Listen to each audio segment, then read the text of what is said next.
देखिए, world class education जो अभी चर्चा में है वो शैक्षणिक संदर्भों में या सामाजिक संदर्भों में चर्चा में नहीं, वो राजनीतिक कारणों से चर्चा में है। और अगर सरकारी स्कूलों की व्यवस्था वर्ल्ड क्लास हो गई तो जो प्राइवेट स्कूलों में, डीपीएस के स्कूलों में, अंबानी जी के स्कूलों में जो बच्चे पढ़ रहे हैं तो ब्रह्मांड लेवल की शिक्षा पा रहे हैं। सरकारी स्कूलों में भी हायरार्की, पूरी शिक्षा व्यवस्था में एक वर्चस्व का दौर चल रहा है, एक वर्चस्व स्थापित किया गया है सोचे समझे साजिश के तहत। लेकिन वैसा तब होगा जब सिस्टम को बनाने वाले लोग, सिस्टम को चलाने वाले लोग के बच्चे सरकारी स्कूलों में आए। इसमें किसका दोष? सिस्टम का ना।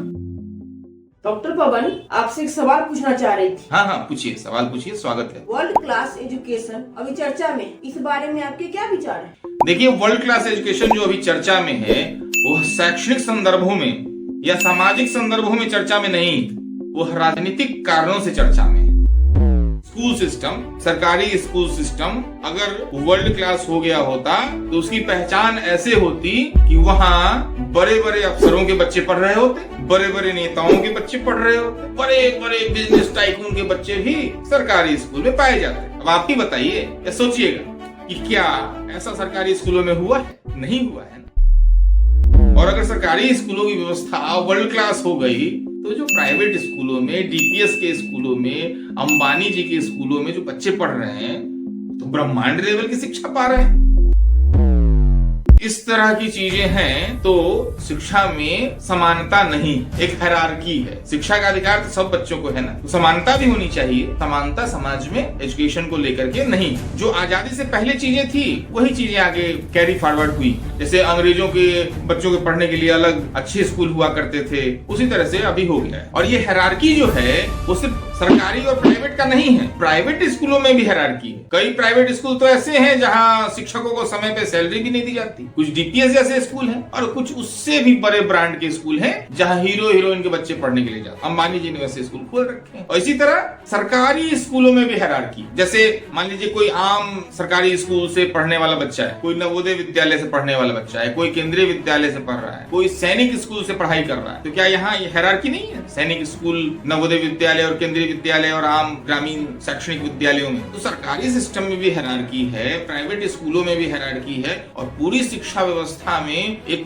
वर्चस्व का दौर चल रहा है, एक वर्चस्व स्थापित किया गया है सोचे समझे साजिश के तहत। और मेरी बात अगर आपको ढंग से समझ में नहीं आ रही है तो आप आज के जो सबसे बड़े शिक्षाविद हैं आज की तारीख में, कृष्ण कुमार जी, उनकी एक किताब है शैक्षणिक ज्ञान और वर्चस्व, पढ़ लीजिए, चीजें समझ में आ जाएंगी, स्पष्ट हो जाएंगी। तो समाज में हमेशा से शोषित वर्ग के लिए अलग स्कूल रहा है और शोषक वर्ग के लिए अलग स्कूल रहा। और मेरी बात अगर आपको समझने में तकलीफ हो रही है तो उत्पीड़ितों का शिक्षा शास्त्र एक किताब है पॉल फ्रेडे की, वो पढ़ लीजिए, चीजें एकदम खुली किताब की तरह हो जाएंगी, समझ में आ जाएगी। तो वर्ल्ड क्लास एजुकेशन की जो आप बात कह रही थी, वर्ल्ड क्लास एजुकेशन तब होगा जब अफसर के बच्चे, नेताओं के बच्चे और बिजनेसमैन के बच्चे सरकारी स्कूलों में आ जाएं। क्योंकि कोई बाप नहीं चाहता है कि उसका बेटा बिगड़े। और किसी, मान लीजिए अंबानी जी के परिवार से कोई बच्चा अगर सरकारी स्कूल में पढ़ने आ गया तो अंबानी जी बिगड़ने देंगे क्या? तो तुरंत गांव पर दबाव डालेंगे, अफसरों पे दबाव डालेंगे, सरकारी स्कूल को सुधरवाएंगे, काम बेहतर हो जाएगा। लेकिन वैसा तब होगा जब सिस्टम को बनाने वाले, सिस्टम को चलाने वाले लोग के बच्चे सरकारी स्कूलों में आए। और सिस्टम को तीन ही लोग चलाते हैं, अफसर, नेता और बिजनेस। अफसर के पीछे खड़ा होता है नेता और नेता के पीछे खड़ा होता है बिजनेस। बिजनेसमैन का ही सब कुछ दाव पे लगा हो। ये जो अभी आपके चुनाव होते हैं अरबों खरबों के, तो अरबों खरबों रुपया कौन लगाता है? कोई अफसर थोड़ी लगाता है, कोई नेता थोड़ी लगाता, बिजनेसमैन लगाता। तो बिजनेसमैन पैसा लगाएंगे तो फिर उसको ही भी करेंगे। तो वो क्यों अपने बच्चों को आपके सरकारी स्कूल में पढ़ाएंगे जब वो अरबों खरबों का खेल खेले? यहाँ तो हाशिए के समाज का बच्चा, फर्स्ट जनरेशन लर्नर आता है, माँ बाप पढ़े लिखे नहीं होते। लेकिन जब सारी बातें होती हैं शिक्षा व्यवस्था की तो आम लोगों के दिमाग में यही बैठा हुआ है, ये जी स्कूल में पढ़ाई बढ़िया नहीं हो रहा है तो इसके लिए शिक्षक दोषी। जैसे अगर आपके शहर की ट्रैफिक व्यवस्था बढ़िया नहीं है उसके लिए ट्रैफिक हवलदार जिम्मेदार है। देखिए, एक बात मैं स्पष्ट रूप से कह देना चाहता हूँ, क्लियर शब्दों में, ये सिस्टम का भुक्तभोगी जितना आम आदमी है, उतना ही सिस्टम का भुक्तभोगी आम सरकारी कर्मचारी भी है। उसको जो ऊपर से आदेश आता है उसका पालन करता है। उसको कहा जाएगा भाई राइट में खड़े हो जाओ, राइट में खड़ा हो जाएगा, लेफ्ट में खड़े हो जाओ, लेफ्ट में खड़ा हो जाएगा, उसको कहेगा चौराहे पे खड़ा हो जाओ, चौराहे पे खड़ा हो जाएगा। कोरोना टाइम में आपने देखा नहीं था, सारे लोग जब घरों के अंदर बैठे थे, सरकारी कर्मचारी को जो आदेश हो रहा था